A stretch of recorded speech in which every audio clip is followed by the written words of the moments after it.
Engkau hadir di atas puji-pujian,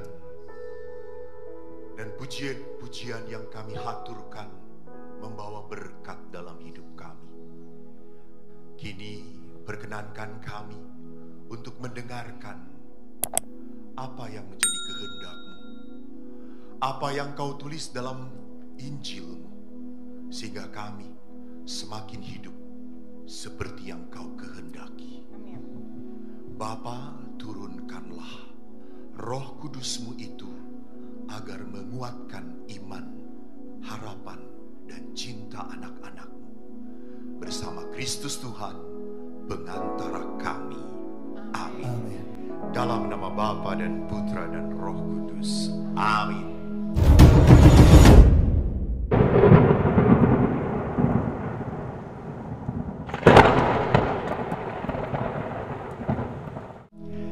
Silakan duduk. Terima kasih tim puji-pujian. Kita beri tepuk tangan.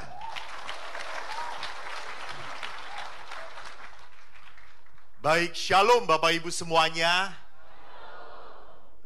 Saya tadi minta supaya dinyalakan bagian umatnya. Karena saya kalau terlalu disorot, memang sih saya gelap, hitam gitu ya. Tapi jangan terlalu menyindir saya.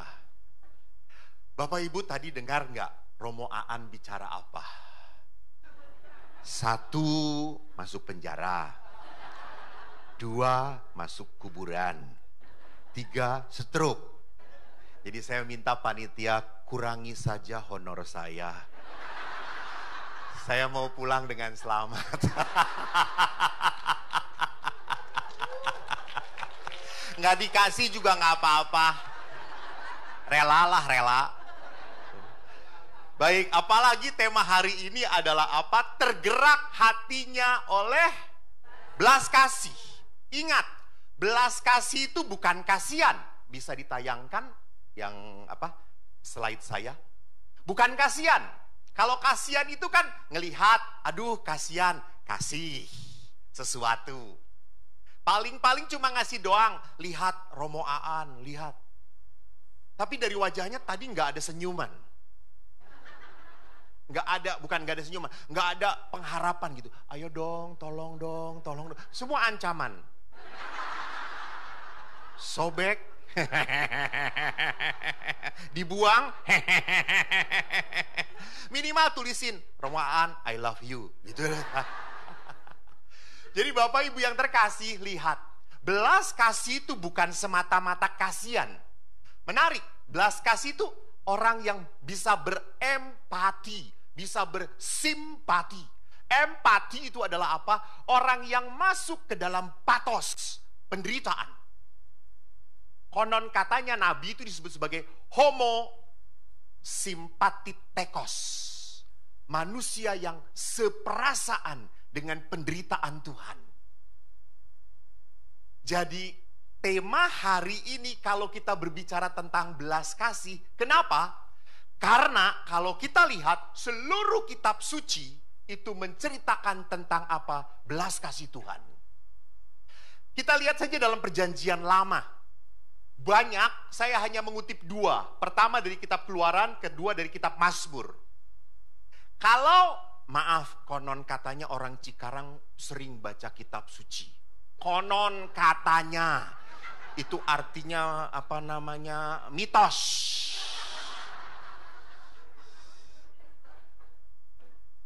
Jadi maaf kalau saya bukan ngajarin, enggak ngajarin Anda, saya yakin Anda lebih tahu dari saya. Kitab Keluaran 34 itu adalah kitab di ayat 33 di mana orang Israel membuat anak lembu dari apa? Perunggu. Mereka kehilangan Musa dan Harun karena naik ke atas gunung Sinai. Lalu mereka apa? Ya sudah kita cari, kita buat Allah lain. Lalu mereka menyembah. Dan Musa marah. Batu yang baru ditulis oleh Tuhan dilemparkan patah. Patah. Lalu Allah memerintahkan apa? Musa membuat loh batu yang kedua. Dan Tuhan berbicara pada Musa berkata apa? Tuhan, Allah penyayang dan pengasih. Ini kata-kata Tuhan. Tuhan itu memperkenalkan dirinya. Biasanya, siapa kamu? Yahweh. Ini aku. Tetapi sekarang Tuhan memperkenalkan dirinya sebagai apa? Aku Allah penyayang dan pengasih.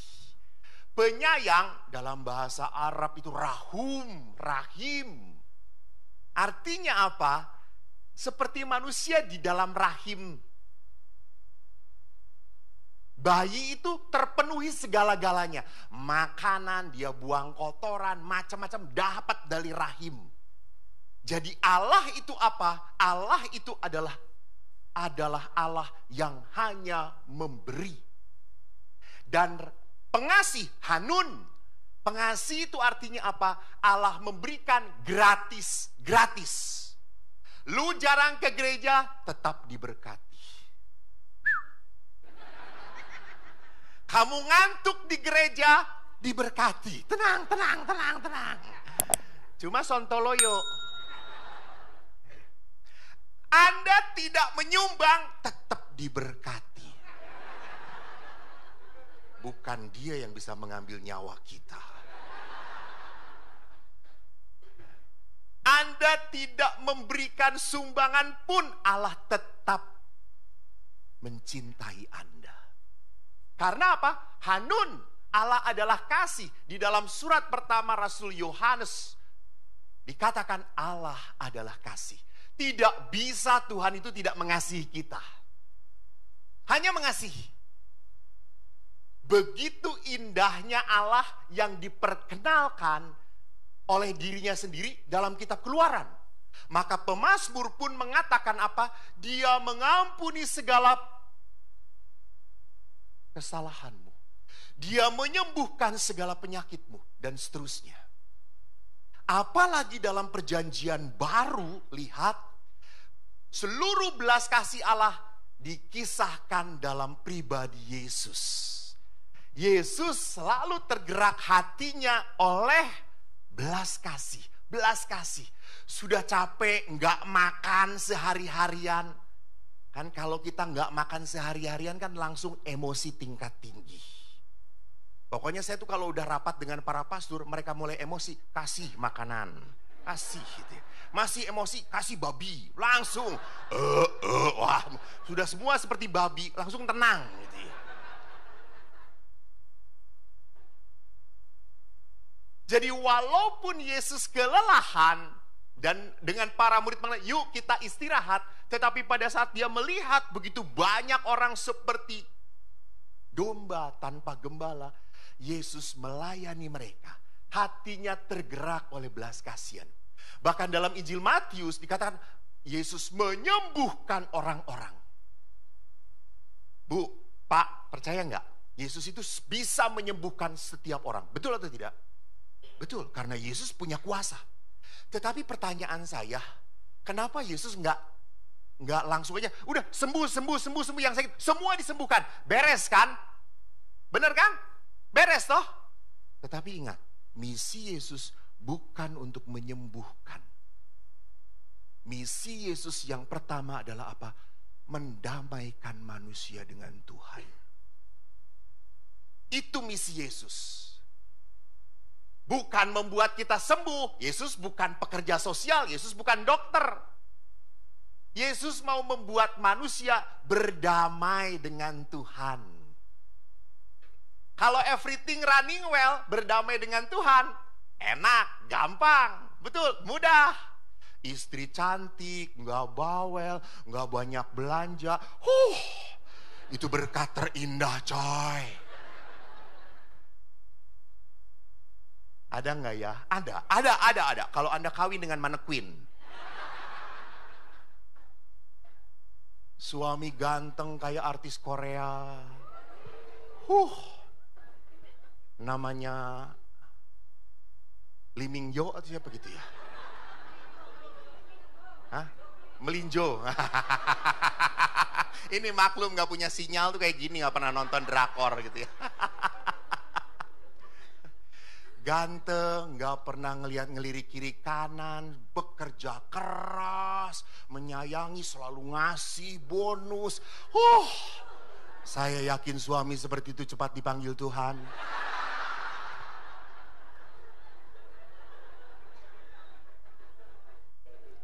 Ya iya udah baik. Tuhan berkata, kamu tidak ada apa-apa lagi, kekurangan, ayo masuk ke surga. Maka bapak-bapak kalau Anda nggak mati-mati, masih banyak dosa.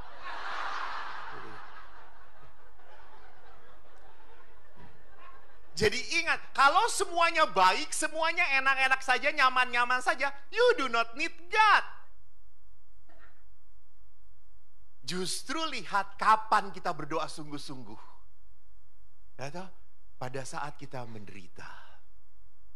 Justru dalam penderitaan Yesus mau apa? Menguatkan kita. Menguatkan. Jangan sampai engkau menderita dan mengutuk Tuhan. Saya itu satu-satunya doa kalau udah disuruh ke ICU. Ngelihat orang, ya ampun Tuhan. Gitu. Romo tolong doakan sembuhkan ya. Sembuh ya. Sembuh atau bablas kata saya tuh. Ya saya kan nggak tahu gitu. Saya hanya berdoa, Tuhan, semoga kalau engkau mau dia sembuh, sembuhkan. Kalau engkau berkehendak dia sakit, jangan sampai dia mengutuki engkau. Jadi kalau orang sakit dan masih percaya God is good, wow, keren. Walaupun dia udah pengkor, God is good. You know, God is good. Jangan doakan saya seperti itu. Jadi walaupun menderita, walaupun dia hancur, tapi tetap berkata Tuhan itu baik. Itu keren, itu keren. Itu orang yang Orang yang mengalami Tuhan dalam hidupnya. Perjanjian baru memperlihatkan Yesus hidupnya dilandasi oleh belas kasih. Maka lihat, mau mendamaikan, Yesus berkata, dosamu sudah diampuni. Dosamu sudah diampuni. Jadi, kalau kita berbicara tentang belas kasih Allah yang paling utama adalah pengampunan. Pengampunan. Bapak Ibu, syukur kepada Tuhan ya. Bahwa kita punya iman, kita itu kan masuk surga tidak ditimbang-timbang. Gitu. Kalau ditimbang, saya juga yakin, plok. Gitu. Ini yang jahat, ini yang baik, plok. Gitu, betul. Karena kemarin malam saya tidur. Lalu saya itu ketemu dengan Pak Paulus. Pak Paulus tuh salah satu yang aktif di sini. Suami ibu tuh? Pak Paulus ya, suami ibu. Bu maaf, ini cuma mimpi. Pak Paulus tiba-tiba meninggal. Dan masuk surga. Puji Tuhan. Saya tidak tahu ibunya ada di mana. Lalu pada saat Pak Paulus masuk surga, ketemu Santo Petrus. Pak Paulus dikatakan oleh Santo Petrus, Paulus, selamat datang di surga. Santo Petrus, terima kasih. Kamu sudah setia di persekutuan doa Elsa. Walaupun sekarang makin sedikit umatnya. Karena orang Cikarang seperti Sodom dan Gomora. Kamu setia melayani, kamu masuk surga. Ya, tapi Pak Paulus, jangan lupa. Di sini itu di surga, semua orang dapat kendaraan seturut kebaikannya. Kamu dapat Innova. Wah, Innova? Iya. Tiba-tiba dia kaget karena melihat satpam dari Swiss Bell Hotel naik Mercy. Dia kaget, dia ngomong, Petrus, bagaimana itu satpam gak pernah pelayanan, dia dapat Mercy. Saya sering pelayanan, saya sering ke gereja, Innova. Terus Petrus berkata, maaf Paulus, maaf, itu urusan bos besar kita. Kamu hanya terima saja. Dengan menggerutu Paulus pergi. Seminggu kemudian dia tersenyum. Datang kepada Petrus. Loh, Petrus kaget. Paulus, kenapa kau sekarang tersenyum? Saya ngelihat Romo Aan pakai sepeda.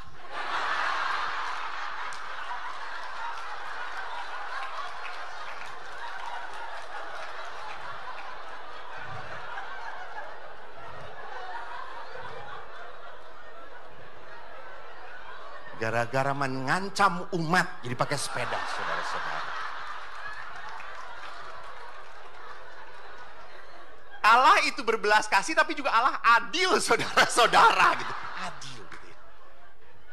Jadi Bapak Ibu lihat bahwa Allah itu adalah Allah yang apa? Selalu diperlihatkan sosok yang merangkul, menerima. Bagus kalau lihat anak bungsu yang hilang. Udah Bu, jangan dibahas, udah nggak apa-apa. Kasihan dia. Maka kalau Anda ingat tahun 2015 sampai 2016 disebut sebagai tahun Jubileum Kerahiman Ilahi. Dan temanya bagus adalah Misericordes Sicut Pater, merciful like the Father. Hendaklah engkau murah hati sama seperti Bapamu adalah murah hati. Lihat. Kita diajak untuk berbelas kasih bukan semata-mata kewajiban, bukan. Karena apa? Karena Bapa berbelas kasih padamu. Engkau sudah diberkatin. Please, please. Jadilah berkat, jadilah berkat. Jadi perhatikan di sini bahwa gerakan belas kasih adalah gerakan apa? Dikatakan gerakan yang memperlihatkan bahwa saya ini manusianya Tuhan. If you are really a man of God, please give whatever you have. Maka di dalam Misericordes Vultus, itu adalah wajah kerahiman, ensikliknya dari Yohanes Paulus II mengatakan, belas kasih menjadi kriteria yang menentukan siapa anak-anak Bapa yang sebenarnya. Jadi kalau kita adalah Katolik tetapi kita tidak pernah punya belas kasih, I think you Katoliknya bohongan deh. You Katoliknya palsu deh. You KTP-nya pasti nyikat deh. Gitu ya. Jadi orang yang betul-betul anak Bapa adalah apa? Adalah orang yang tidak tegaan. Tidak tegaan. Berani sabar. Gitu ya. Walaupun orang itu ngeselin. Berani tetap bertahan. Walaupun orang itu tidak pantas. Contoh. Di sini ada, ini suami istri ya. Jangan kaget Pak, suami istri ya. Suami istri betul? Betul. Sudah berapa tahun Pak menikah? 25 tahun. Betul Pak? Berapa tahun penderitaannya? 25 tahun. Bapak kan tinggal di mana? Cikarang? Tinggal di Cikarang. Ada punya tetangga tidak? Punya. Suka ngelirik istri tetangga atau tidak? Tenang aja, tenang. Jangan bohong. Nah, nanti dipanggil oleh Tuhan. Kalau itu sepeda, ini otopet. Kan kadang-kadang ngelirik istri tetangga. Ya, kalau ngelirik istri tetangga, lama-lama dilirik, kok makin cantik. Ini godaan atau tantangan? Bapak salah menjawab. Silahkan terima nasib nanti. Godaan atau tantangan? Godaan, bagus, betul. Godaan. Godaan itu berarti dari setan. Godaan itu berarti apa? Supaya kamu jatuh. Tetapi kalau melihat istri sendiri, dilihat makin cerewet, makin nyebelin, bentuknya nggak jelas, makin jelek. Itu godaan atau tantangan? Bapak mah kenyataan gitu. Tuh. Itu adalah tantangan. Artinya apa? Walaupun gua udah sebel, walaupun saya udah nggak tahan, tapi Tuhan saya tahan. Itu betul. Jadi perhatikan di sini bahwa kerahiman itu orang yang murah hati tidak selamanya rela. Enggaklah. Kadang-kadang harus memaksakan diri. Gitu ya. Saya yakin, silakan Anda memberi kolekte serelanya. Mau membangun gereja 80M kalau nggak salah ya. Saya yakin sampai anak cucu Anda juga itu gereja cuma satu bata gitu ya. Seminggu kemudian Bapak Ibu, kita akan bisa bawa tenda masing-masing ya, gitu. Yang namanya orang berbelas kasih itu memang kadang-kadang harus memaksakan diri. Maka lihat, Paus Fransiskus berkata, if you want to know what you actually have to do, read Matthew chapter 25, which is the standard by which we will be judged. Paus Fransiskus mengatakan apa? Kita akan dihakimi. Lewat apa? Sesungguhnya segala sesuatu yang kamu lakukan untuk salah seorang dari saudaraku yang paling hina ini, kamu telah melakukannya untuk aku. Pak, kalau berbelas kasih dengan orang yang baik mah gampang, betul atau tidak? Kalau berbelas kasih dengan katakanlah ya si borokokok suami saya itu gitu. Ya sudahlah gitu. Nggak ada pilihan lain. Tetapi berbelas kasih kepada orang yang tidak punya artinya bagi hidup saya, tidak mudah. Masih berbelas kasih kepada orang yang pernah mengkhianati saya, tidak mudah. Berbelas kasih ya pada orang yang tidak pernah kasih pada saya, tidak gampang. Tidak gampang. Justru ini yang paling hina. Yesus mengatakan, yang paling hina. Jadi ukurannya, saya sudah kok Romo, baik kepada istri saya, anak-anak saya, orang tua saya, mertua saya sudah baik. Not. Paling hina.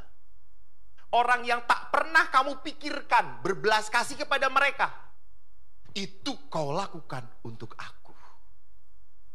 Jadi bukan karena saya berbelas kasih karena hutang budi, bukan.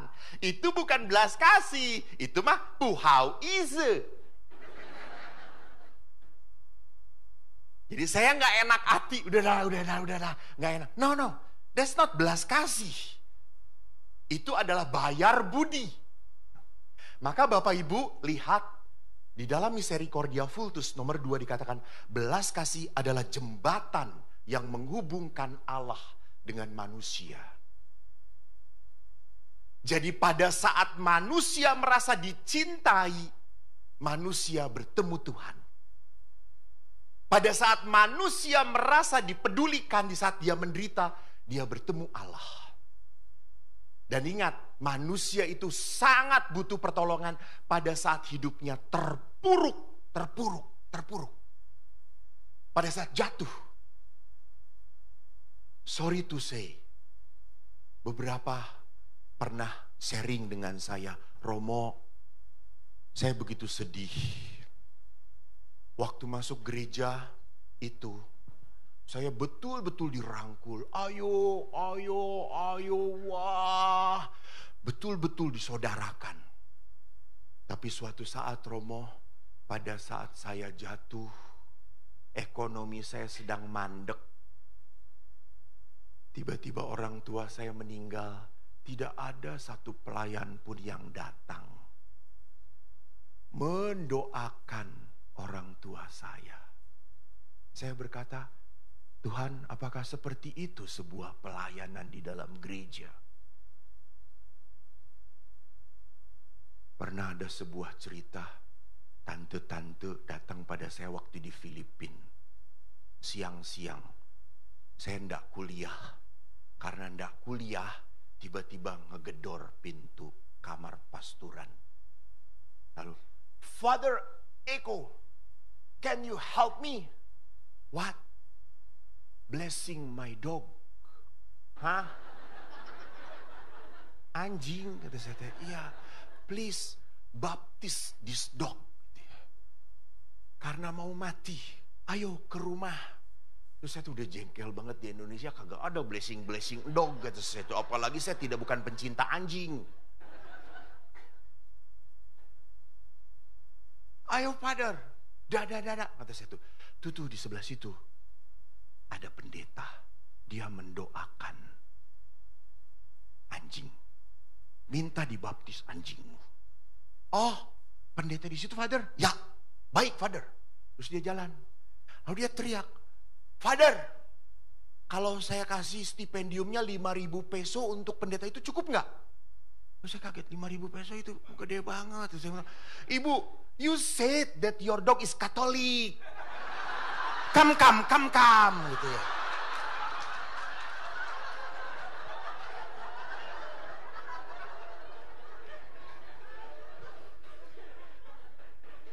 Apakah itu belas kasih? Bukan. Kang tau, cuan gitu ya. Jadi bukan karena apa? Keuntungan, bukan. Belas kasih adalah apa? Di saat orang terpuruk, dia apa? Merasa ada yang menolong. Merasa ada yang menolong. Merasa ada yang membantu. Maka mari kita lihat bagaimana belas kasih itu muncul di dalam keluarga. Kalau kita sekarang konekkan, pertama kita harus tahu, perkawinan itu proyek Allah. Perkawinan itu campur tangan Tuhan. Maka gereja Katolik sangat serius dengan perkawinan.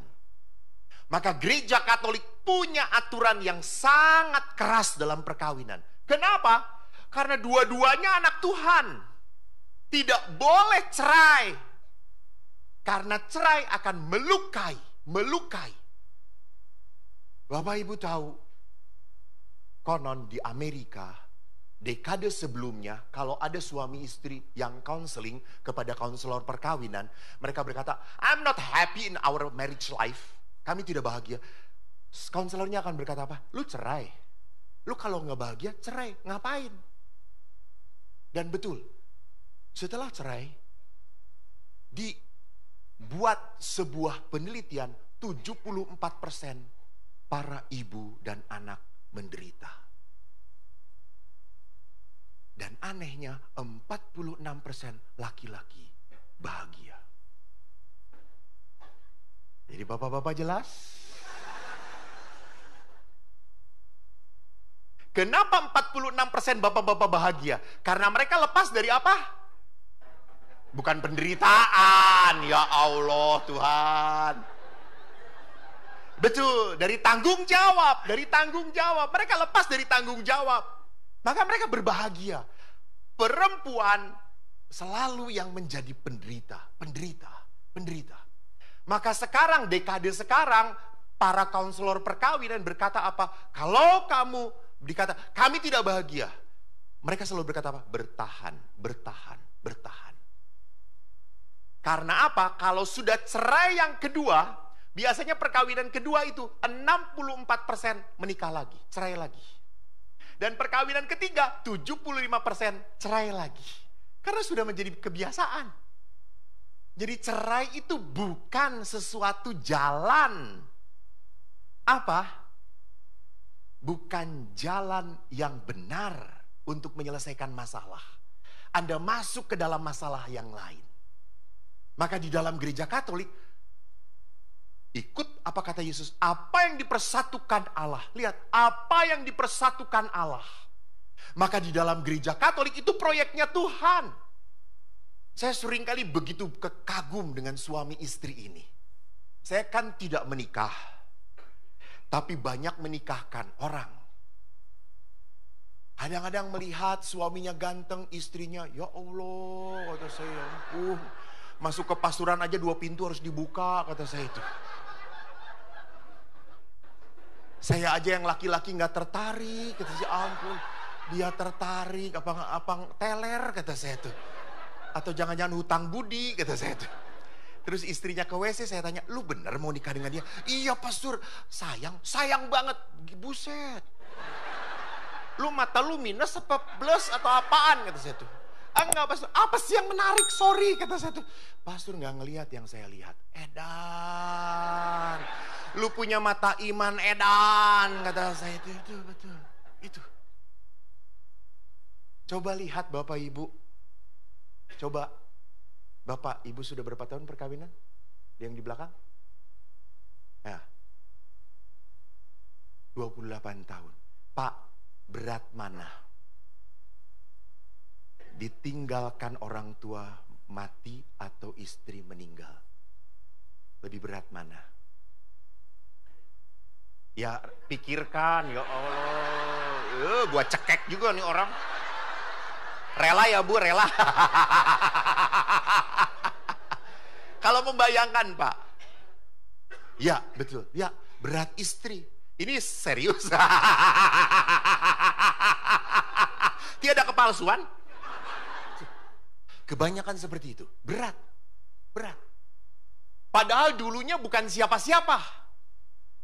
Kenapa sampai seperti itu? Karena Tuhan yang menyatukan.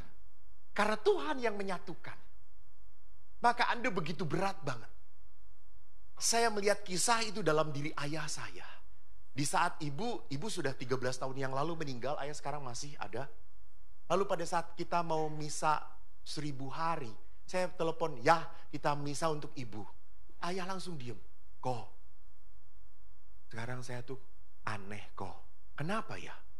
Kalau saya bangun, pegang kiri, kanan, sudah tidak ada ibumu lagi. Untuk apa ya saya hidup ya kok? Saya tuh sampai diem. Oh, oke. You miss your wife. Ya, aku kehilangan. Dan kalau berdua ayah selalu cerita, ibumu tuh baik. Ya. Saya menemani seorang ibu yang sudah suaminya meninggal 3 tahun, masih menangis. Dia tuh cerita, Romo, kalau malam saya rindu, saya buka lemari. Saya lihat pakaian suami saya. Saya cium baunya, saya masih ingat. Dan saya menangis, Pak, kamu gak akan pakai celana ini lagi ya, Pak. Wow. Lihat hebatnya suami istri.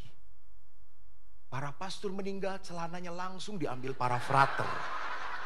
Kurang ajar gak lihat itu? Karena kami dipersatukan bukan proyeknya Tuhan gitu. Kurang ajar para frater ini.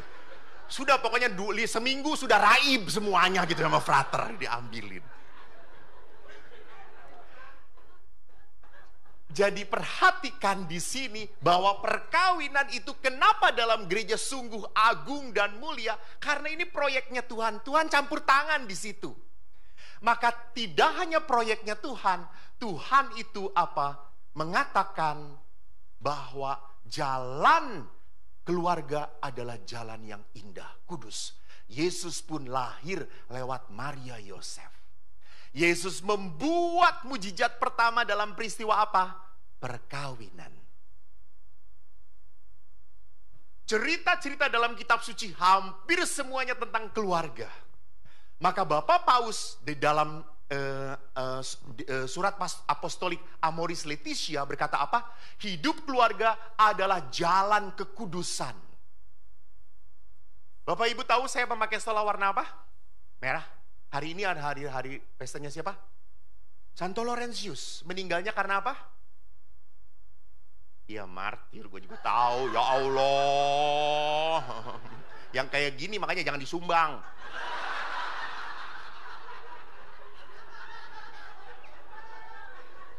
Ini kalau waktu dulu sejarah gereja gak pernah masuk tuh kayak gini nah. Santo Laurentius meninggalnya dipanggang, saudara-saudara. Jadi betul, jadi jalan kekudusan adalah jalan kemartiran. Tidak ada cinta tanpa pengorbanan, tidak ada. Cinta itu selalu harus ada pengorbanan. Iya toh, waktu pacaran, oh iya, tolong dianterin. Siap, hujan nggak apa, macet, lebih lama lebih oke, gitu aja. Sekarang setelah nikah, anterin, gojek, lu cepet lu.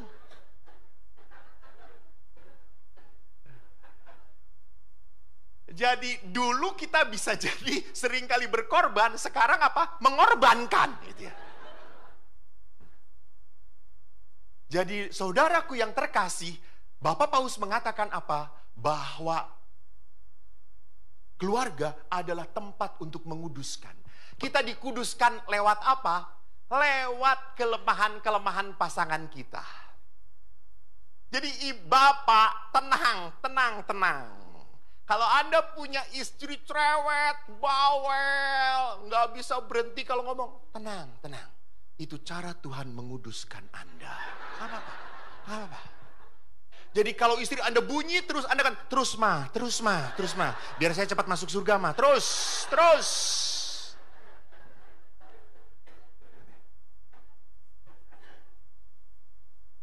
Dan para istri, kalau Anda punya suami yang keras kepala, udah makin tua, makin budak, syukur kepada Allah gitu ya. Dia bilang, Apa?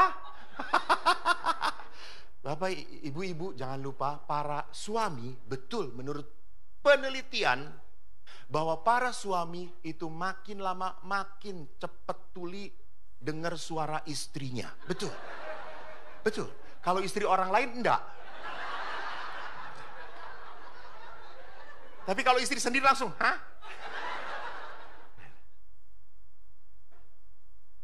Jadi kalau Anda punya kekesalan, punya masalah, punya kejengkelan, it's okay. Itu jalan kekudusan. Emangnya kalau kita satu pastoran, kita akur-akur? Tidak. Suster ini akur. Hah?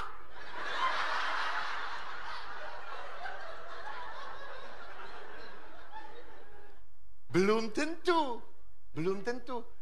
Jangan katakan kalau di pastoran, pastornya rajin, selalu kunjungan. Dia bukan rajin, dia nggak akur dengan pastor temannya. Maka dengan alasan kunjungan. Gitu ya. Sorry, ini bukan pastor nggak bukan pastor. Pastoran setia. Jadi kekudusan adalah apa? Sesuatu yang harus dicapai lewat pengorbanan. Yang ketiga, perkawinan itu adalah apa? Sakramen. Sakramen itu berarti apa? Allah menyertai, Allah menolong, Allah memberkati. Jadi jangan takut. Di dalam sakramen Allah itu akan memberikan kekuatan. Maka di dalam perkawinan, sakramen kehadiran Allah dari perkawinan adalah lewat pasangan kita. Lewat pasangan. Suami merasakan kehadiran Tuhan lewat istri. Istri merasakan kehadiran Tuhan lewat siapa? Suami.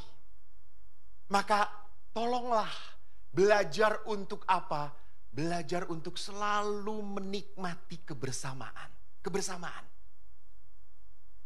Pegang lagi pasangan, pegang. Sebelum dia dingin. Jangan sampai saya tadi lihat dari parkiran mau masuk hotel, suami narik istrinya. Istrinya belum beres, lipstick. Tar dulu pak.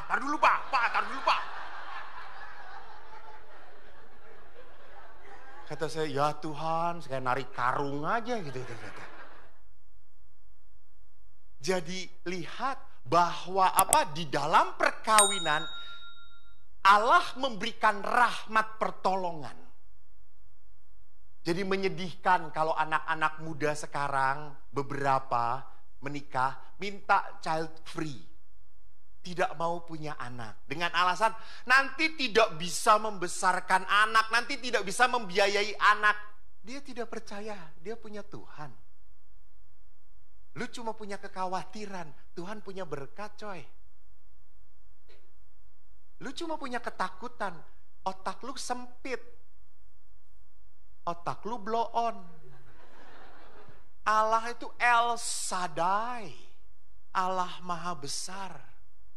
Bapak Ibu, saya itu paling sedih kalau acara-acara kayak gini adalah apa? Setelahnya. Foto-foto. Itu paling menderita. Kemarin di mana itu di Bekasi kak, di Kalimalang lah gitu ya. Itu ibu-ibu foto-foto semua gitu, ada yang dari bawah, dari atas gitu. Dan paling menjengkelkannya ibu-ibu tuh selalu kalau udah ngelihat motret, dia lihat hasilnya. Dan siapa yang dilihat duluan? Dirinya sendiri gitu ya. Jadi menjadi ukuran ini bagus atau tidak, dilihat dari dirinya. Gendut, nggak mau gendut. Ulangi kata saya. Ibu memang ibu gendut, kata saya itu ya Allah. Gitu.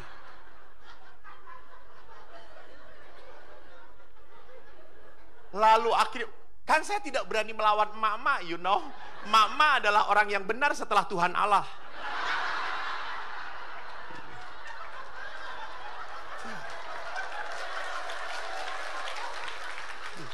Jangan coba-coba. Saya udah capek. Tenang dulu, potret dulu. Yo, ma, yo.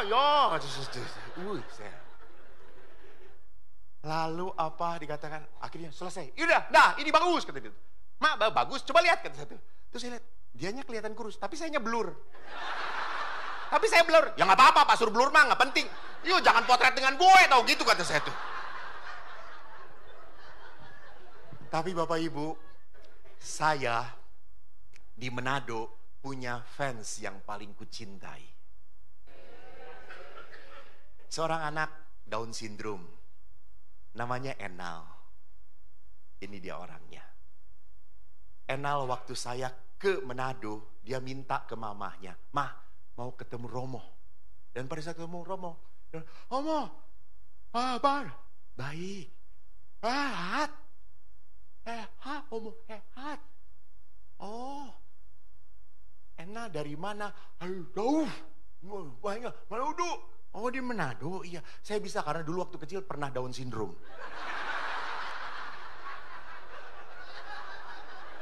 Jadi saya nangkep gitu ya. Lalu Enal ini bukan dari keluarga yang yang punya, mamanya cuma jualan.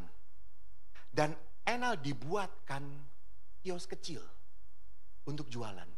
Dan hebatnya Enal ini kalau jualan, dia ngejual kaos, uangnya itu ada 2 kantong. 1 kantong untuk modal, 1 kantong lagi keuntungan. Lalu saya tanya kepada mamanya, "Lah keuntungan ini untuk apa, Romo?" "Ibu, ini yang Enal lakukan. Setiap Natal, Enal memecahkan uangnya. Lalu dia Dia bawa ke panti asuhan. Lihat anak-anak terlantar. Anak-anak cacat. Dan Enal tidak hanya membawa, dia menyapa anak-anak cacat ini. Jadi dia tidak hanya bertindak sebagai center class. Enggak. Dia bertindak sebagai orang yang punya kerahiman. Orang yang punya belas kasih. You see? Orang yang Down syndrome. Orang yang tidak mungkin. Kita berpikir dia hanya tahu mikirin dirinya sendiri. Kata siapa lu? Lihat. Lihat. Dia berusaha menghibur.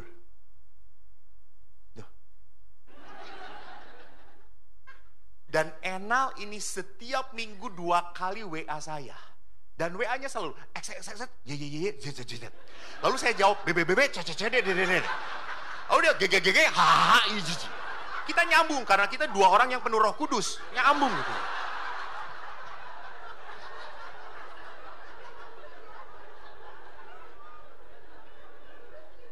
Dan Bapak Ibu, sorry, Enal ini adalah seorang anak yang sempat mau dibuang oleh orang tuanya.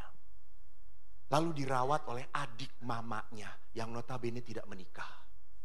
Sampai sekarang begitu disayangi. Dan Enal itu tahun ini, tahu bulan Maret saya ulang tahun, dia telepon saya. "Omo, ulang tahun." "Ya, terima kasih." "Oh, sehat. Ngerti saya, langsung nangkap saya. Ini masa lalu gue, katanya. "Omo, apa Enal?" "Ngomong gini. Apa? Ngomong ini, ya? Lu rekening nyambut aja langsung." Betul. Dia minta nomor rekening. Terus saya bilang, "Untuk apa Enal?" "Oh, minta untuk tolong pelayanan Romo." "Enggak lah, enggak cukup. Pelayanan Romo sudah cuma punya, sudah Enal enggak perlu." Haus. Ya, harus. Oke, nanti Romo kasih. "Wah, Romo, pergi." "Ya, tutup. Sudah ditutup." Saya cuekin. Gak enak. Lama kemudian ibunya telepon. "Romo, Enal tadi telepon Romo." "Iya." Enal mengucapkan, "Iya Bu, thank you." "Enal minta nomor rekening toh?" "Iya Bu." "Tolong Romo." "Enggak bulan, nanti paling-paling uang ibu udah cukup. Saya udah punya banyak Bu, udah cukup. Saya nggak perlu membangun gereja, ndak. Ini tambahan.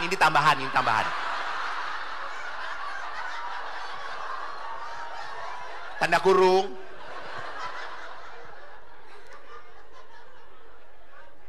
Lalu akhirnya Romo. Kalau Romo nggak ngasih, Enal akan WA Romo terus. Dan Enal tahu, Romo tahu tuh kalau nge-WA Enal, iya Bu, saya "Ya Romo, udah Romo kasih Romo." Akhirnya saya kasih saudara-saudara, saya kasih. Dan ibunya ngelihat nomor rekening bayar kami BCA. Dia cuma punya BRI. Lalu mamanya ngomong, nih Enal transfer pakai rekening mama. Nggak, pakai transfer aku. Lalu mamanya motret saat dia ngasih rekening kepada, ngasih transfer pada saya. You see? Dan Anda tahu, dia transfer 2.500.000 ke biara kami.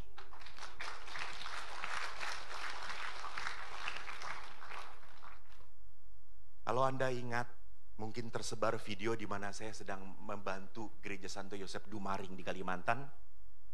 Enal dapat, tidak dari saya. Enal dapat. Lalu apa? Dia tanpa sepengetahuan saya transfer. Pasturnya langsung Romo pasti kenal nama ini. Dia kasih siapa? Enal. Transfer untuk pembangunan gereja di Dumaring 5 juta. Lihat. Orang yang seperti ini saja bisa berbelas kasih.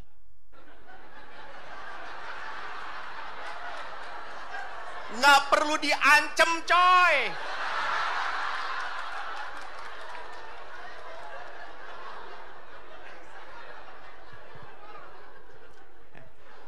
Maka lihat, orang seperti ini kata siapa tidak mampu? Sakramen. Tidak pernah Allah mendatangkan orang cacat tanpa kemampuan apapun. Tidak. Dia punya kemampuan. Kenapa dia bisa seperti itu? Ena adalah seorang yang dekat dengan Tuhan. Dia sering berdoa. Maka ketemu saya juga, hoa. Doa apa? Hamaya. Ya udah kami pin. Hamaya normal, ngamu. Itu saya punya. Amin. Hasilnya gitu ya. Jadi lihat bahwa apa? Belas kasih itu bukan masalahnya normal atau tidak normal. Masalahnya Anda punya hati atau tidak. Anda punya hati yang berbelas kasih atau tidak. Maka Bapak Ibu sama di dalam keluarga pun. Anda masih punya hati nggak kepada pasangan Anda? Kepada anak-anak Anda? Atau Anda menjadi orang yang tegaan? Maka lihat, kalau kita lihat tahun Jubileum, belas kasih, kenapa muncul? Di dalam Evangeli Gaudium dikatakan, orang-orang sekarang sudah tidak mendengarkan Tuhan lagi. Nggak peduli. Urusan gue di dunia ini, besok gue mau masuk neraka, mau masuk surga, terserah. Nggak perlu dipikirin. Ngapain repot sekarang? Orang sekarang udah ngomong kayak gitu. Maka orang sudah tidak peduli lagi. Ke gereja atau tidak, nggak ada bedanya. Yang kedua apa? Orang sudah tidak bisa menemukan sukacita di dalam Tuhan.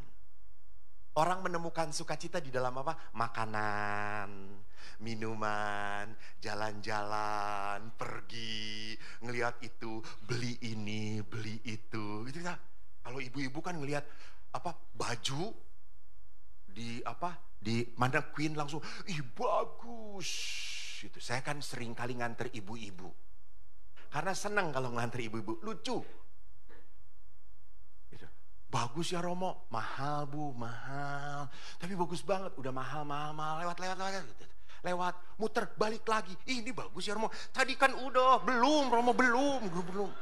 Dia tawar, sampai si mbaknya itu mau bunuh diri, ditawar gitu. Sampai setengahnya pun lebih gitu, kurang di setengahnya tuh. Udah Romo kita pergi dulu, tinggalin aja, nanti juga dia manggil gitu. Dan gak dipanggil-panggil, tetap datang lagi ibu itu gitu, gak tahu malu. Saya sudah malu, mundur gitu ya. Dicobain sama dia.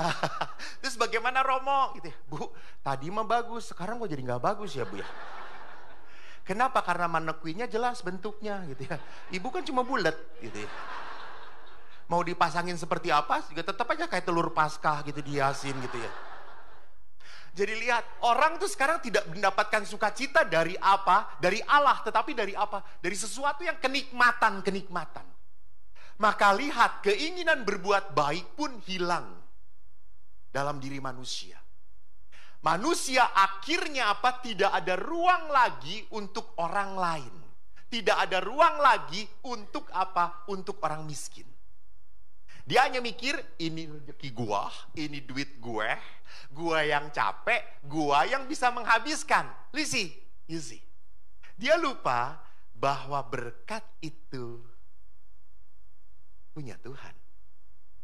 Kita dipanggil oleh Allah bukan untuk menjadi pengumpul, tetapi penyalur. Jangan mau jadi pengumpul berkat. Hey, jadi penyalur berkat. Jangan mau jadi tong air. Karena tong air itu lama-lama airnya apa? Bukan penuh, Pak. Ya udah jelas. Ini gua kayak ngasih retret anak TK.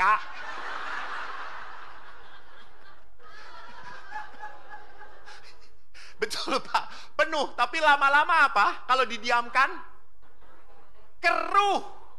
Lama-lama keruh kalau didiamkan. Sama. Kalau rezeki pun didiamkan, kita akhirnya menjadi orang yang pencinta uang. Kita harus belajar untuk menjadi penyalur. Menjadi selang itu lama-lama tetap jernih, tetap jernih. Bapak Ibu jangan takut, jangan takut. Saya tuh pernah kan umat itu baik, selalu baik pada pastor toh. Betul Romo Aan? Setiap siang Romo Aan cerita, tante-tante Romo.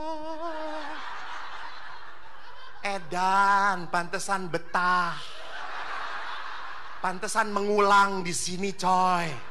Dengan alasan gereja belum terbangun. Alah kata saya itu.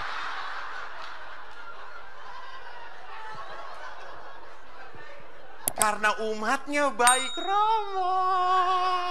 Itu. Suatu hari saya itu diberi tas oleh ibu-ibu. Saya pun, tapi di Pratisa itu tidak seperti di paroki sini.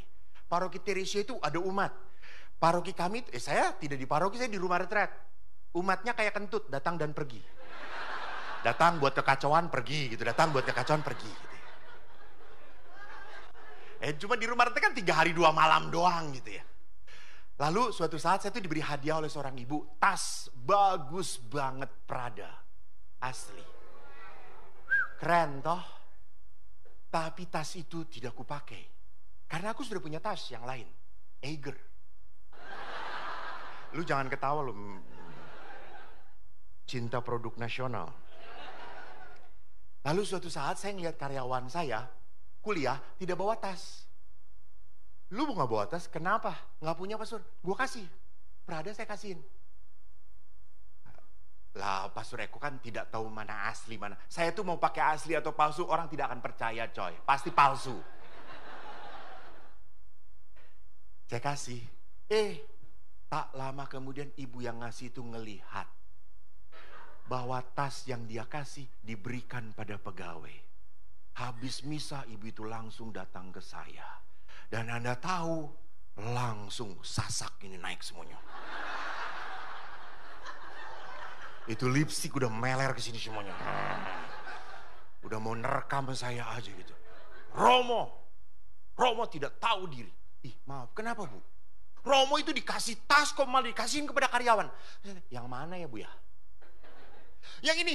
Oh, yang itu. Romo tahu itu tuh mahal, Romo, mahal. Tiaw-tiawan. Oh maaf Bu, kan saya tidak tahu kan. Kalau ibu udah ngasih kan terserah saya Bu. Ya tapi jangan kayak gitu Romo. Saya sakit hati. Saya tidak akan pernah memberi lagi pada Romo. Dan betul, ibu itu tidak memberi lagi pada saya. Tetapi ibu-ibu lain memberi pada saya.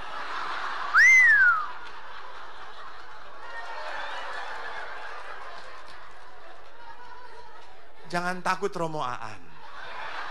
Jangan takut. Allah itu kelihatannya, oh tertutup pintu ini. Masih banyak pintu berkat yang lain. Kalau orang hidup di dalam Tuhan, orang apa? Tidak pernah ketakutan. Dia percaya. Dia percaya. Maka saudaraku, lihat pertanyaannya setelah dalam perkawinan, mengapa pada masa pacaran umumnya romantis, saling merindukan. Tetapi mengapa setelah menikah banyak masalah? Merasa hambar, tidak harmonis, tidak nyaman, dipegang udah gak kerasa apa-apa lagi gitu ya.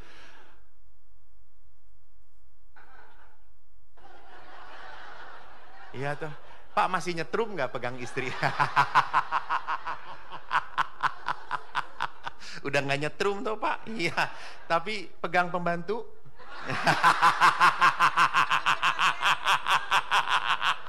Baru ngedenger suaranya aja udah nyetrum. Nyetrumnya karena diinjak istri. Apaan lo?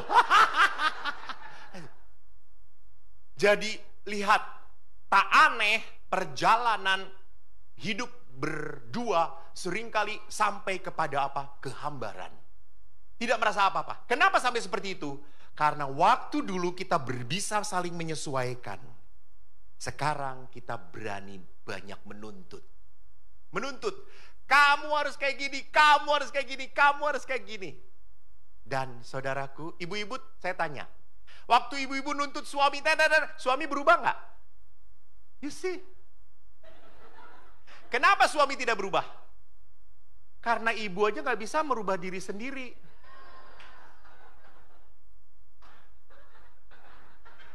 Jangan menuntut kalau Anda tidak bisa merubah diri sendiri.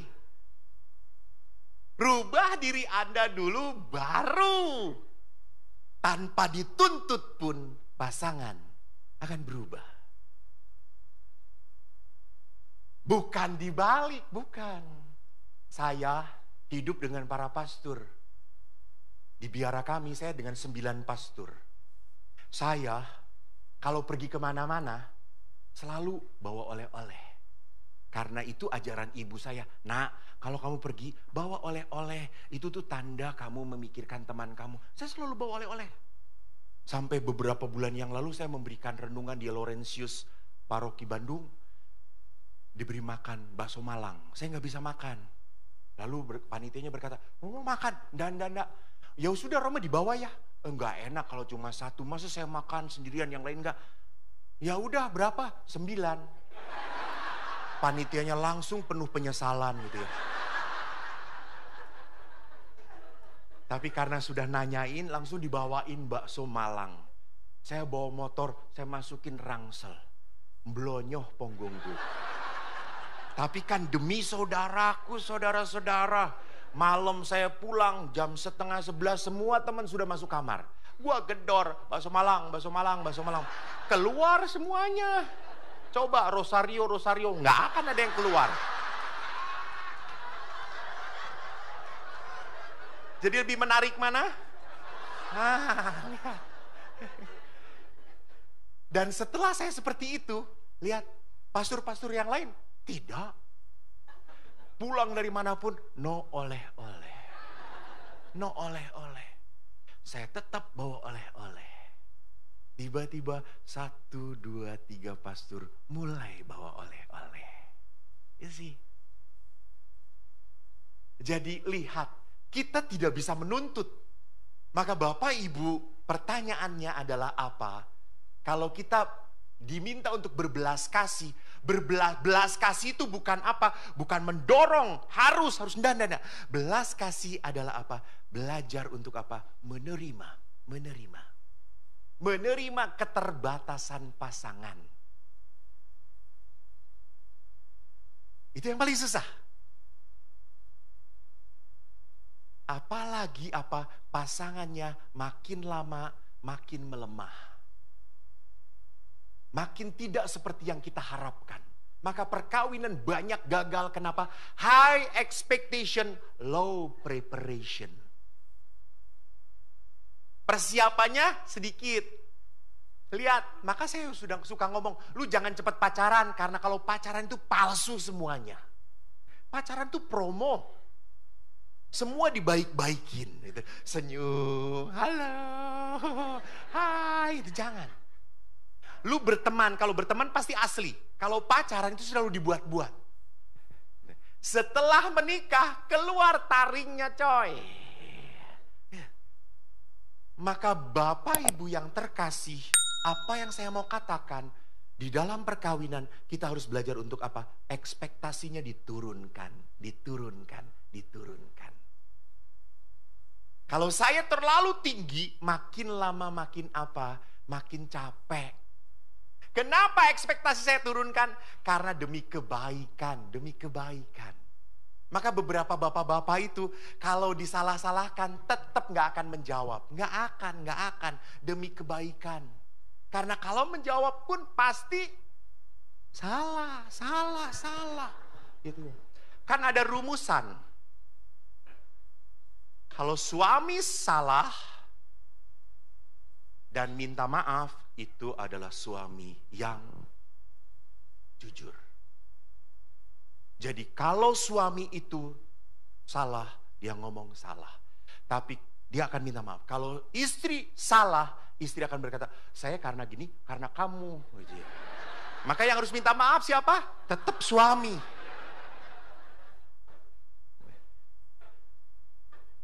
Maka Bapak Ibu, mari kita lihat. Apa sih harta kita?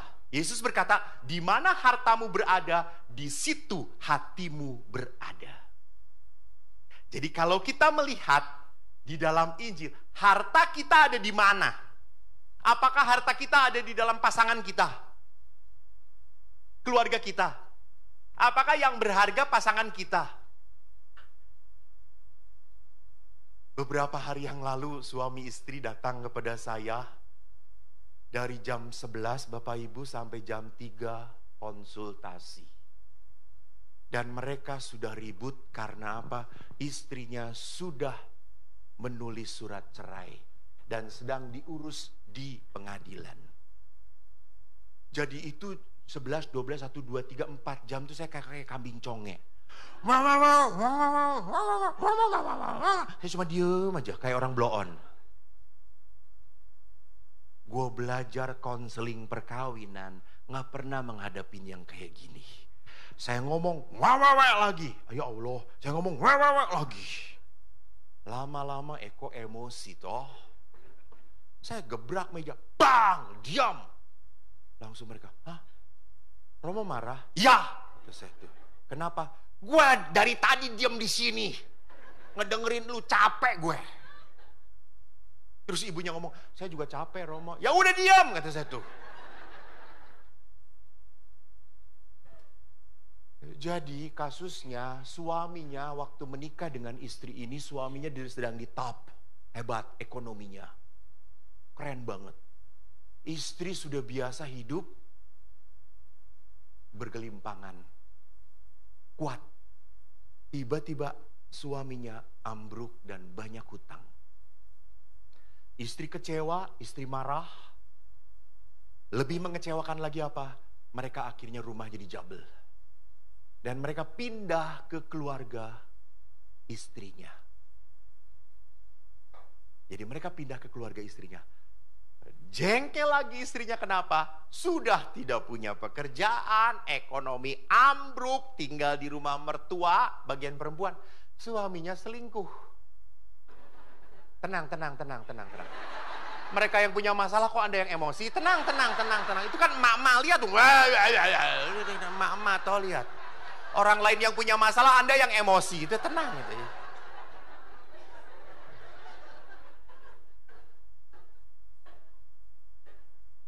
Lalu saya berkata kepada ibu itu, Bu, perkawinan sudah 25 tahun loh Bu, kata saya. Cerai tidak diterima dalam gereja Katolik. Udah gini aja Bu, gini aja. Begini, ikutin saran saya. Bu, suami ibu ngaco. Betul, tidak benar. Walaupun jatuh, tidak pernah boleh selingkuh. Ibu, suami ibu, kenapa sampai seperti itu? Tertekan. Suami ibu tidak berusaha untuk apa? Menjadi baik. Malah terpuruk diam. Bu, gini aja. Udah cabut itu surat cerainya. Ibu nanti pulang, usir suami ibu. Usir, enggak apa-apa. Perpisahan sementara boleh. Ibu tidak menikah lagi, suami pun tidak. Berpisah dulu sementara. Biar bapak merenung dan bertobat. Ibu pun menenangkan diri. Usir dari rumah. Usir. Anda tahu, istrinya diem. Lalu nangis. Kenapa ibu nangis? Nanti dia sakit bagaimana? Nanti siapa yang ngurus dia? Loh, kan ibu mau cerai. Cerai kan gak boleh. Iya tapi kan 24 tahun dia sudah baik sama saya. Dia sayang sama saya. Baru tahun ini dia ngaco kok Romo. Terus ngapain ibu ngasih surat cerai? Kata saya itu. Ya orang tua saya yang nyuruh. Ya sudah ibu. Artinya apa? Ibu masih punya sayang di dalam hati ibu. Walaupun sejengkel apapun lihat. Dia masih memperlihatkan ada harta di dalam diri dia. Pasangan saya. Maka Pak, Bu, cobalah kalau jengkel, tenang sebentar, lihat, pandangin dia pada saat tidur, lucu. Lihat istri kalau tidur gelisah kan. Apalagi suami, wah. Jangan diganggu, itu sedang berkomunikasi dengan makhluk halus. Biarkan saja gitu ya, biarkan.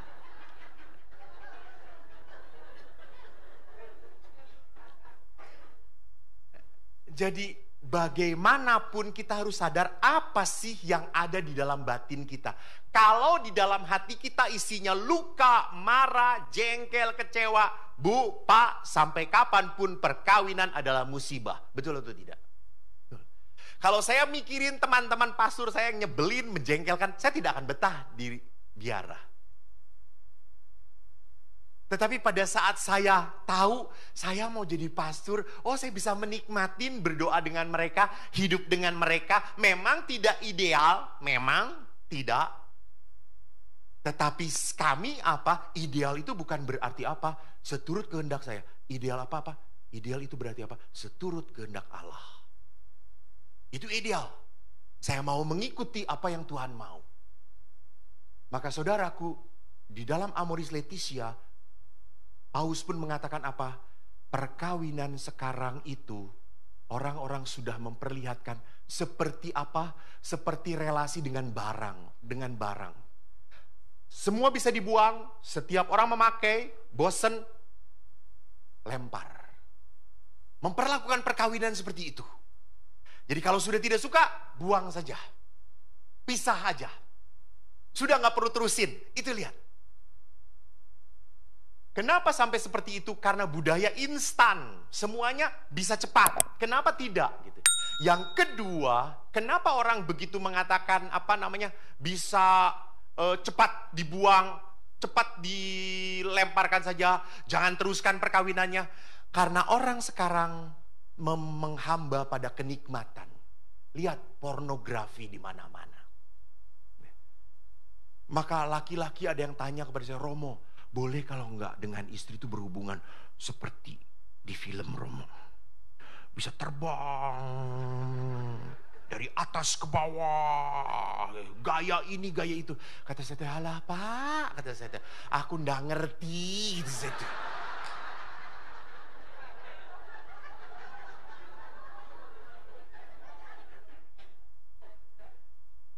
Gayanya Bapak ini baru nempel aja udah keluar, kata saya itu tuh. Lihat. Apalagi saya kan selalu mengatakan kepada pasangan suami istri, Bu, Pak, jangan lupa seksualitas itu suci dalam perkawinan. Tolong suster tutup telinganya. Ini hanya untuk orang dewasa.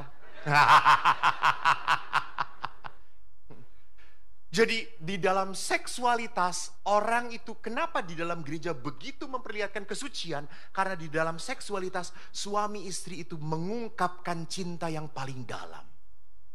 Anda bisa saling memeluk, menyayangi. Anda merasa hati Anda satu, menyatu. Bukannya seksualitas itu menjadi sebuah apa? Sebuah hal yang membuat saya puas. Nggak, bukan itu. Karena laki-laki demi kepuasan, cepat sekali naiknya. Lihat kutang jatuh aja, gitu lihat itu. Ya itu pengalaman Bapak betul. Benar sekali gitu ya. Kalau sudah dikasih langsung, gitu. Jadi di sini perhatikan hubungan seksualitas bukanlah demi kenikmatan. Demi apa? Ungkapan kasih. Bahwa saya lebih dekat. Bahwa saya menyayangi. Bahwa saya mau terbuka. Lihat, laki-laki bisa jatuh cinta kapanpun. Kalau laki-laki jatuh cinta selalu banyak alasan. Maka kalau pacaran, laki-laki tuh mencintai langsung banyak. Ih, kamu tuh cantik banget.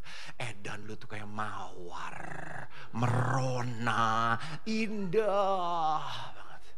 Itu. Laki-laki selalu banyak alasan. Perempuan mencintai nggak banyak alasan. Perempuan menyerahkan dirinya.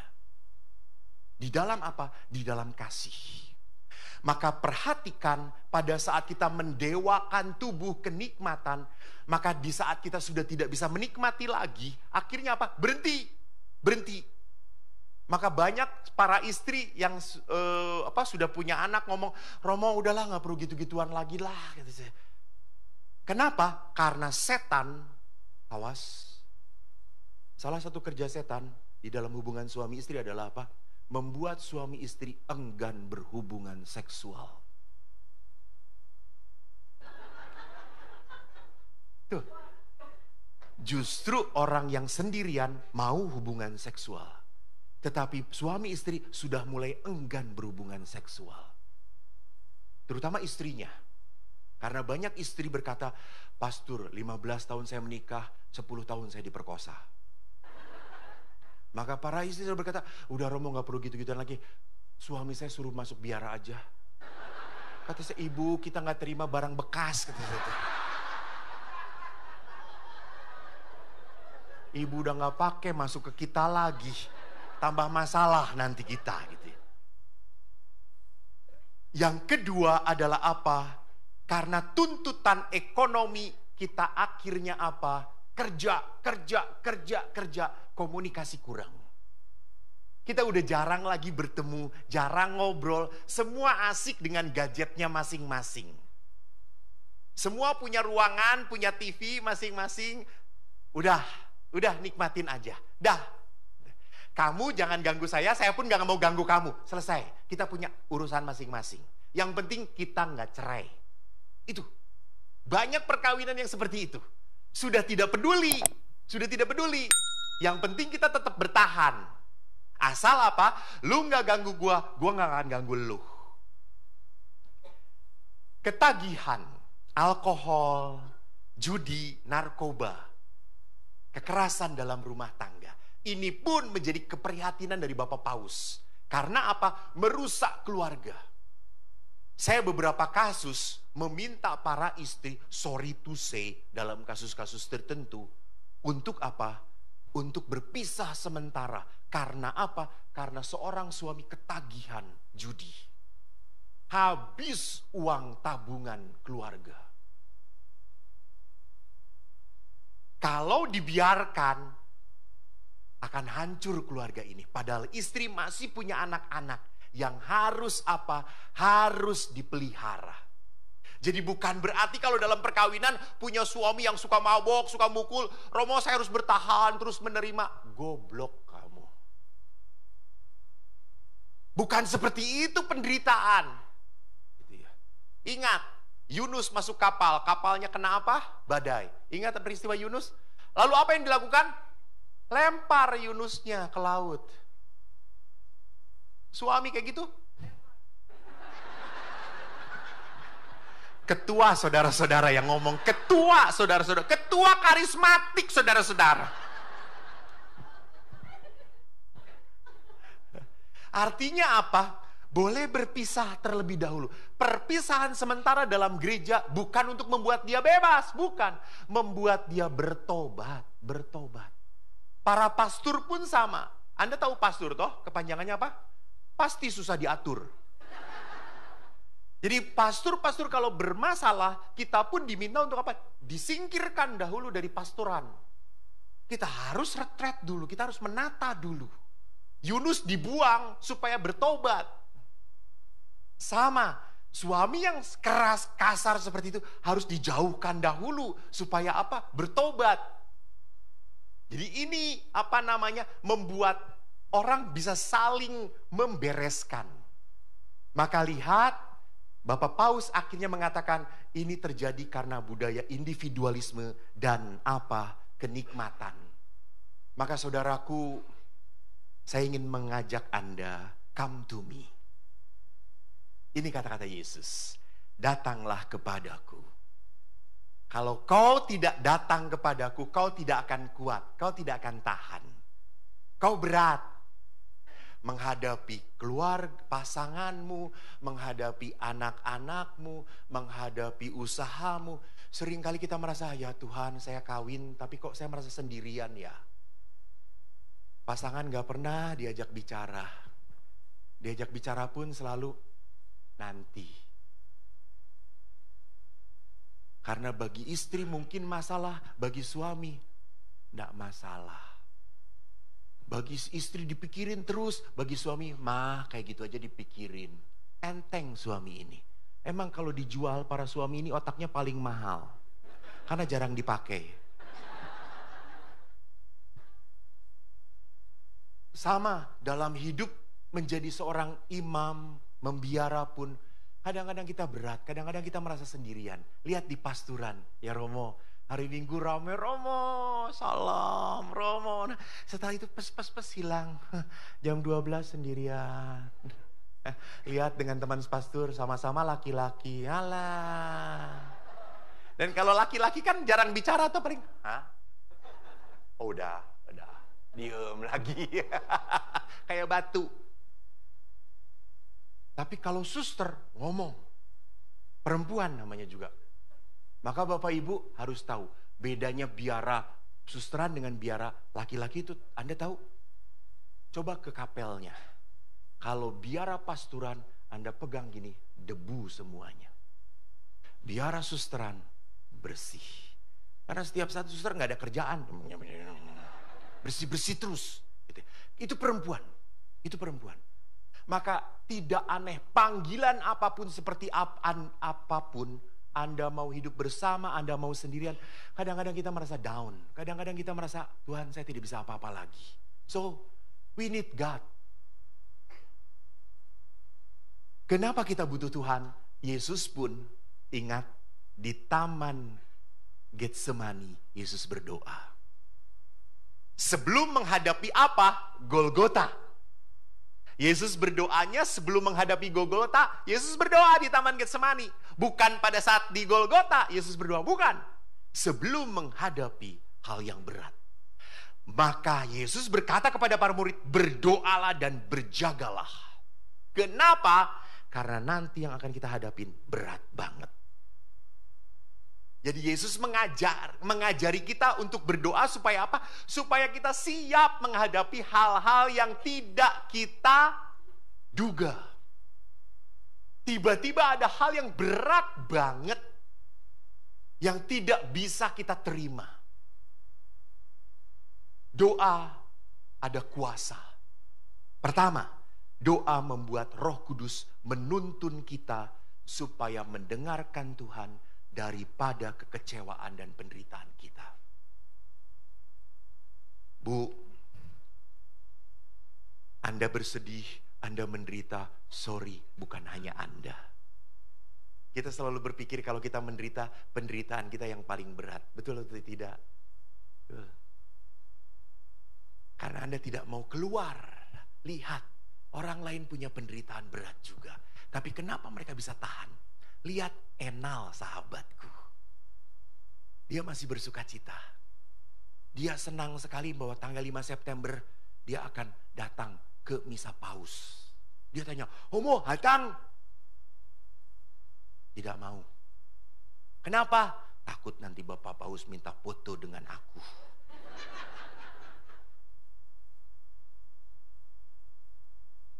Jadi lihat Bapak Ibu yang terkasih, orang butuh berdoa supaya berani mendengarkan Tuhan. Yang kedua, doa supaya kita tidak berlaku di luar karakter kita. Artinya apa?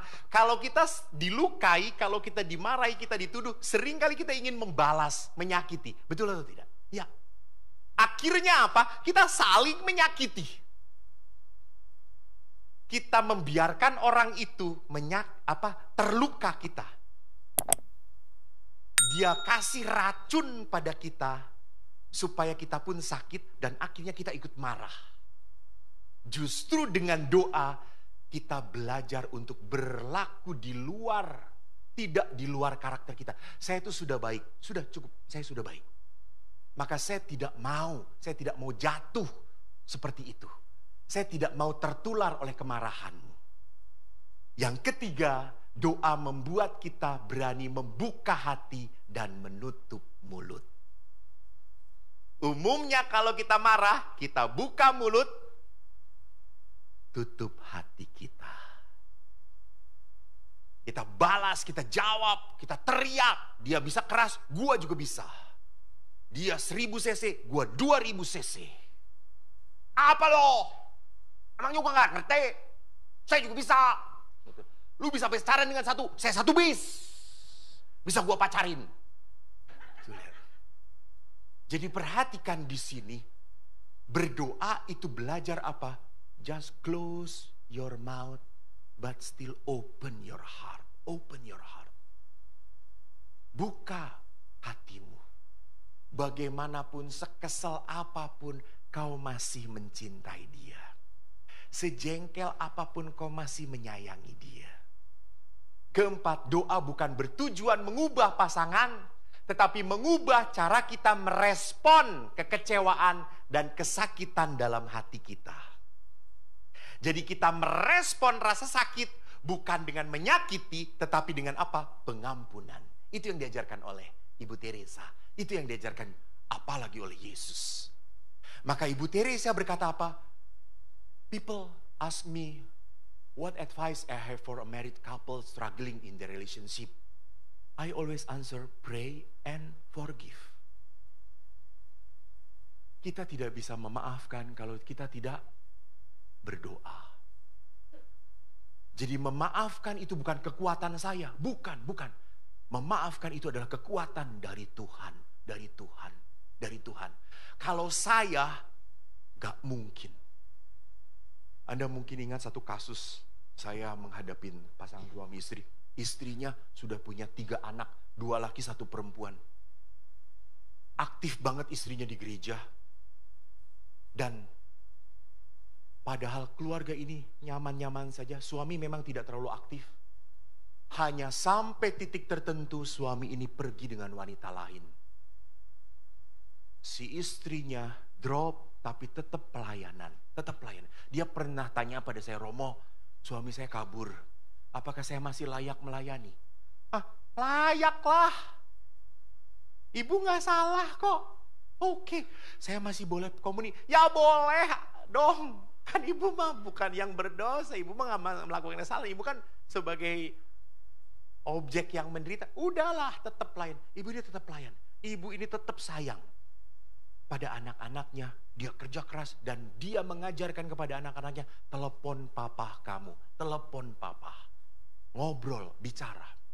Ibu ini tidak mengajarkan kebencian kepada anak-anaknya. Dan beberapa tahun kemudian, suaminya ini setelah lumpuh kembali ke istri pertama. Karena istri keduanya kabur. Dan istri pertamanya ini menerima suaminya. Anda tahu komentar para teman-teman istrinya?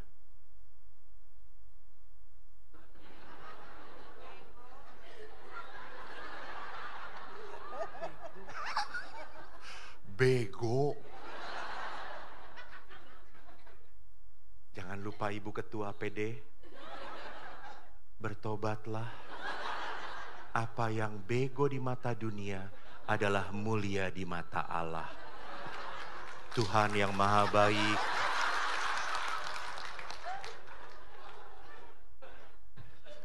Ya, betul, ibu itu dibego-begoin. Tetapi ibu itu tetap menerima suaminya dan merawat suaminya. Akhirnya suaminya meninggal. Dirawat oleh ibu itu. Saya suruh misa ke-7 peringatan. Saya datang ke ibu itu dan saya bilang, Bu, saya kagum sama ibu. Ibu keren banget. Terus apanya yang keren, Romo? Ibu itu hebat. Suami sudah kabur dengan perempuan lain. Ibu masih menerima dia lagi. Romo tahu ya, kalau saya ngikutin hati saya, Ih, itu burungnya saya ingin cincang-cincang. Saya gantungin kering, saya crispy, saya makan satu-satu Romo. Kalau ngikutin emosi saya. Tetapi karena saya berdoa Romo, karena saya berdoa, saya lihat Yesus Romo, saya lihat Yesus, saya lihat Tuhan. Saya berkata, Tuhan, saya jijik, tapi saya terima kembali dia. Saya jijik melihat dia, tapi saya terima dia. Ini kekuatan dari mana kalau bukan dari apa? Doa. Maka Bapak Ibu, kita hanya bisa murah hati seperti Bapa. Kalau apa? Kalau kita menetap dalam Tuhan. Dan kita menetap dalam Tuhan kalau berani apa? Membuang sampah, membuang rasa sakit, membuang rasa kecewa. Liberation, bebasin dulu. Anda gak akan mungkin mencintai lagi kalau di dalam hati masih ada sakit, kecewa, marah. Let it go. But I cannot, Father, let it God. If you cannot let it go, let it God. Biar Tuhan yang melepaskan. Biar Tuhan melepaskan. Bapak Ibu, jangan macem-macem dengan Tuhan. Edan Tuhan ini. Saya beberapa minggu yang lalu, saya itu memberi retret, capek saya itu. Sampai dengan pukul 9:30, saya memberi retret. Masuk kamar 9:30 malam, saya udah mau tidur. Saya pakai celana pendek, pakai kaos, sudah mau tidur. Aku lupa handphoneku belum kumatikan. Ini berarti saya udah selesai. Sedikit lagi. Tadi ngomong apa? Handphone belum dimatiin. Saya mau tidur, tiba-tiba handphone bunyi. Kring. Saya lihat PP-nya bapak-bapak. Saya cuekin karena tidak kenal. Siapa? Kenal. Saya diem, mati. Lalu saya kan mau silentin toh itu handphone. Saya iseng lihat historinya. Saat lihat histori, bapak itu sudah telepon saya 15 kali. Edun, kalau bapak telepon sampai 15 kali berarti benar-benar butuh. Kalau ibu-ibu iseng. Lalu akhirnya saya tidur, bunyi lagi. Saya angkat. Dan bapak itu dari jarak jauh. Romo, maaf sekali malam-malam saya mengganggu Romo. Ya Pak, enggak apa-apa Pak. Maaf Romo, saya tidak ngerti apa yang harus saya buat. Saya udah ketakutan, saya gelisah. Oke Pak, ada apa? Romo, istri saya sedang mengandung 8 bulan, anak kami yang kedua. Lalu beberapa hari yang lalu istri saya semaput, tiba-tiba jatuh. Terus saya bawa ke rumah sakit, Romo makin parah. Istri saya sekarang koma di ICU. Terus gimana Pak? Romo tolong doakan istri saya. Loh Pak, bagaimana caranya Pak? Kan tidak boleh masuk ICU. Romo, handphone istri saya sudah saya kasih ke suster. Nanti suster akan telepon Romo. Dia akan buka speaker dan Romo bicara. Oh ya, baik Pak. Baiklah. Lalu saya tutup. Saya akan dalam hati berkata, alah ibu ini gak sadar. Udah gua doain aja Bu, cepat sembuh ya Bapak Putra Roh Kudus, amin. Toh gak nyadar ini, gua udah capek lagi. Saya duduklah di meja belajar.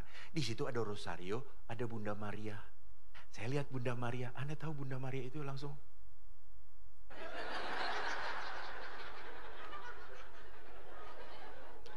Lalu saya, ya enggak lah Eko walaupun sudah capek harus melayani jadi Romo harus baik. Bunda Maria ini sekarang saya usir.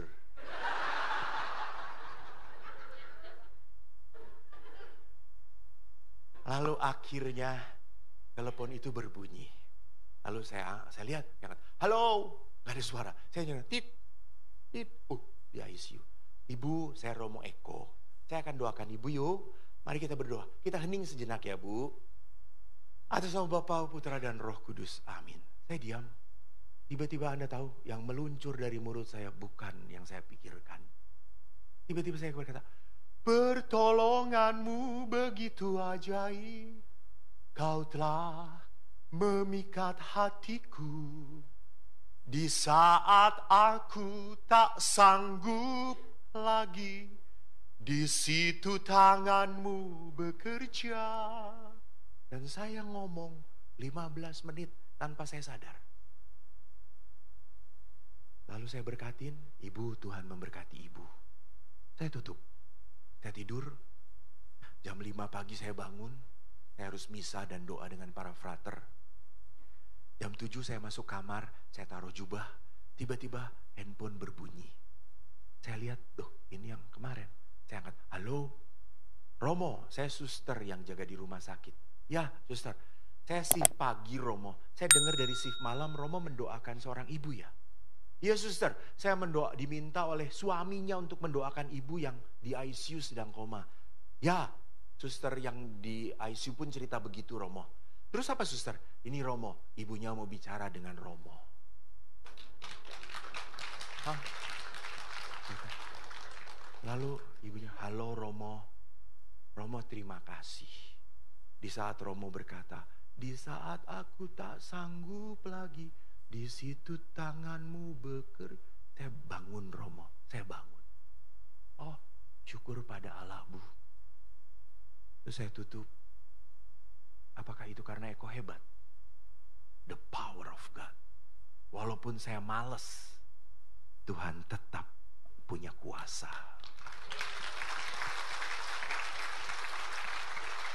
Jadi walaupun Anda berat untuk menyumbang,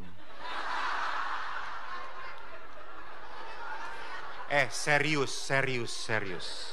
Lu daripada dipanggil Tuhan, stroke atau masuk penjara? Betul Romo?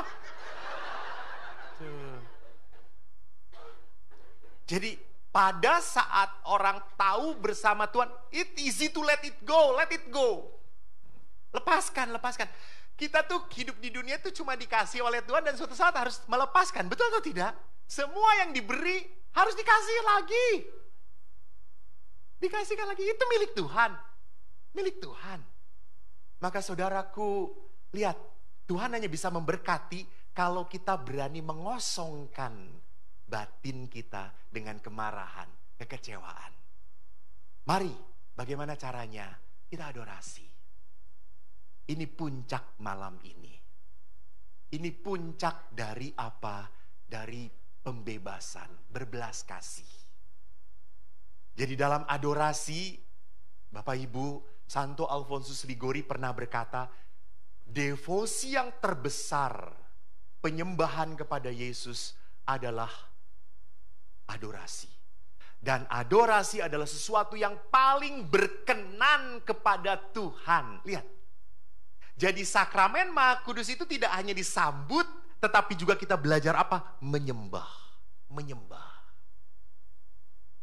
Jadi adorasi itu adalah apa? Tidak hanya berkenan pada Allah, tetapi berguna bagi hidup kita.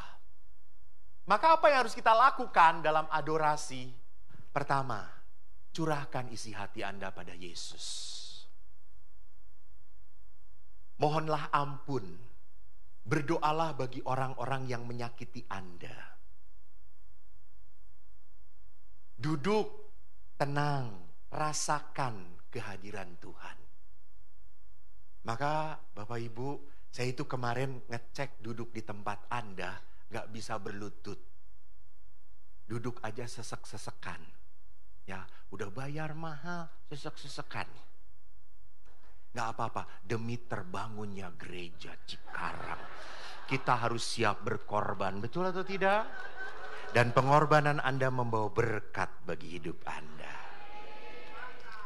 Maka nanti saya, sakramen Maha Kudus akan saya ambil. Di saat saya sudah di depan, silakan Anda berdiri. Di saat saya sudah di depan. Pada saat sakramen nanti saya dupai, Anda masih berdiri. Di saat saya berlutut, silakan Anda duduk saja dengan sopan. Nanti saya akan membawa sakramen Maha Kudus berputar. Saya akan berkati di tempat tertentu. Anda duduk saja, tidak apa-apa. Tidak perlu berlutut, duduk dengan hormat, menyembah. Tolong, jangan milem. Jangan malah pakai handphone. Yesus datang pada saya, lihat itu. Di belakang Yesus ada si Eko.